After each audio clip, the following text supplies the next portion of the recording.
Processor आपके device का एक ऐसा कंपोनेंट है जो जितना पावरफुल होगा आपकी डिवाइस की परफॉर्मेंस उतनी ही बेटर निकल के आएगी। अब चाहे आप वीडियो देखो, गेम प्ले करो, एप्स को ओपन एंड क्लोज करो या फिर मल्टीटास्किंग, इन सब चीजों के लिए प्रोसेसर का पावरफुल होना जरूरी है। बट कैसे आप किसी भी प्रोसेसर की पावर को चेक कर सकते हैं? सो इस वीडियो को एंड तक देखिए एंड आई एम 100% श्योर कि इस वीडियो के बाद आप प्रोसेसर की स्पेक्स देखकर उसकी पावर का अंदाजा लगा सकते हैं। सबसे पहले समझते हैं what is processor. Processor data को प्रोसेस करता है और इंस्ट्रक्शन लेता है। जब भी आप कोई सॉन्ग सुनते हैं, सॉन्ग सुनने के लिए प्ले बटन दबाते हैं या फिर टच करते हैं, तो ये एक इंस्ट्रक्शन होता है।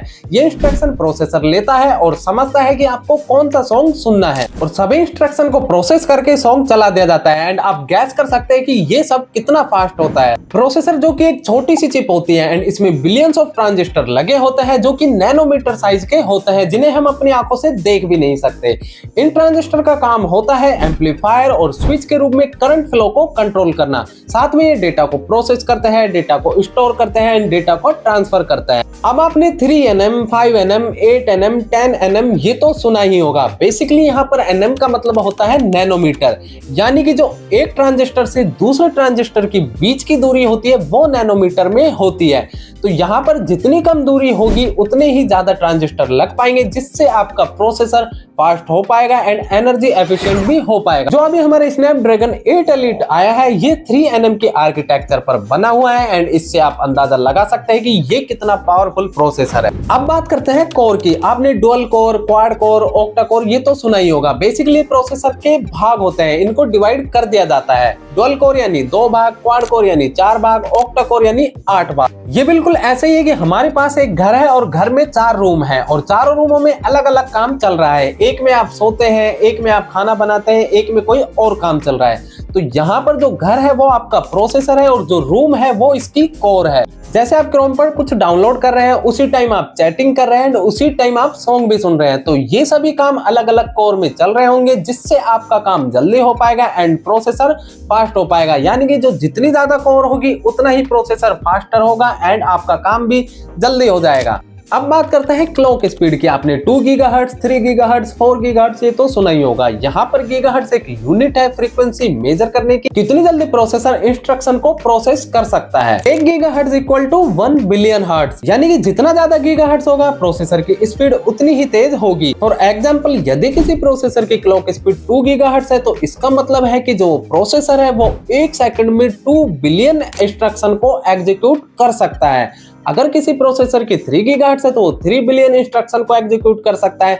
यानी कि जितना ज्यादा क्लॉक स्पीड होगी उतना ही आपका प्रोसेसर फास्ट होगा। एंड जो अभी हमारा स्नैपड्रैगन 8 एलीट आया है, उसकी जो प्राइम कोर है उसका जो क्लॉक स्पीड है वो 4.32 है, यानी कि 1 सेकंड में 4 बिलियन से ज्यादा इंस्ट्रक्शन को एग्जीक्यूट कर सकता है। जो हमने अभी बात की ये एक सीपीयू के पार्ट थे। इसके अलावा जीपीयू होता है, आपका आईएसपी होता है, डीएसपी होता है, एनपीयू होता है, मॉडेम होता है। ये सभी एक ही चिप में इंटीग्रेटेड होता है, जिसे हम एसओसी यानी सिस्टम ऑन चिप बोलते हैं। जो हमारा पीसी होता है उसमें हमें स्पेस ज्यादा मिल जाता है, जिसके कारण हम इन सभी पार्ट्स को अलग अलग इंटीग्रेट कर सकते हैं। लेकिन जो ये हमारा फोन होता है इसमें कम स्पेस होता है, तो इसके लिए इन सभी पार्ट्स को एक सिस्टम में यानी एक चिप में इंटीग्रेट कर दिया जाता है, जिसे हम एसओसी बोलते हैं। अब बात करते हैं जीपीयू की, यानी कि ग्राफिक्स प्रोसेसिंग यूनिट। अब जितना इंपॉर्टेंट रोल आपका सीपीयू का होता है डिवाइस की परफॉर्मेंस के लिए, उतना ही इंपॉर्टेंट रोल आपके जीपीयू का होता है ग्राफिक्स की प्रोसेसिंग के लिए।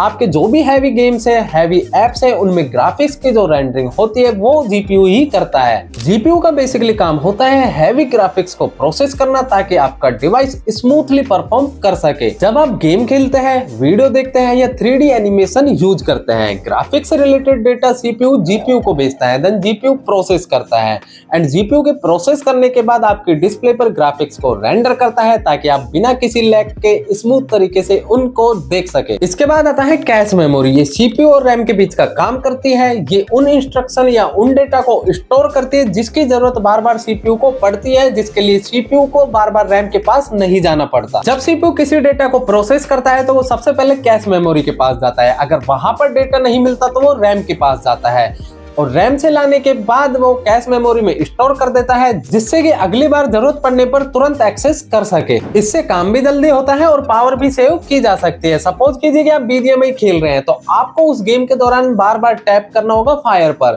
या फिर जंप करना होगा या फिर प्रोन करना होगा। तो ये जो डेटा होता है इसको प्रोसेसर कैश मेमोरी में स्टोर करके रख लेता है, जिससे वो जल्दी से जल्दी एक्सेस कर सके। इसके बाद आता है ISP यानी कि इमेज सिग्नल प्रोसेसिंग।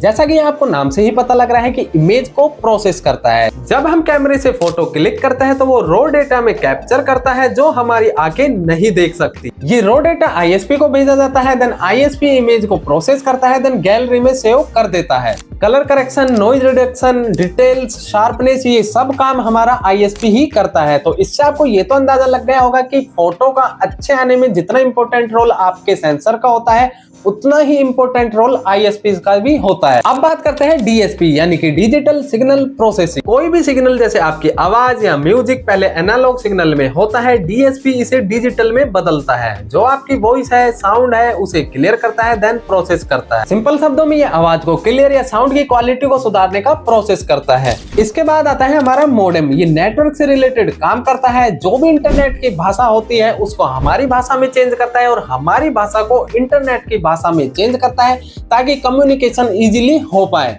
एंड जो आपकी इंटरनेट स्पीड होती है वो मॉडेम पे डिपेंड करती है। जो अभी स्नैपड्रैगन 8 एलिट आया है उसमें जो मॉडेम लगा हुआ है वो X80 है, जिसकी पीक स्पीड 10 GB पर सेकंड तक है। इसके बाद आता है NPU यानी कि न्यूरल प्रोसेसिंग यूनिट। ये बेसिकली जितने भी आजकल AI के टास्क है और वर्कलोड है उन सबको NPU ही करता है। सो यही था आज की वीडियो में प्रोसेसर को लेकर। आई होप कि आपको प्रोसेसर के बारे में समझ आया होगा। एंड अगर कोई भी डाउट है तो आप नीचे कमेंट बॉक्स में पूछ सकते हैं। अगर वीडियो पसंद आई तो वीडियो को लाइक करें, चैनल को सब्सक्राइब करें। मिलते हैं नेक्स्ट वीडियो में।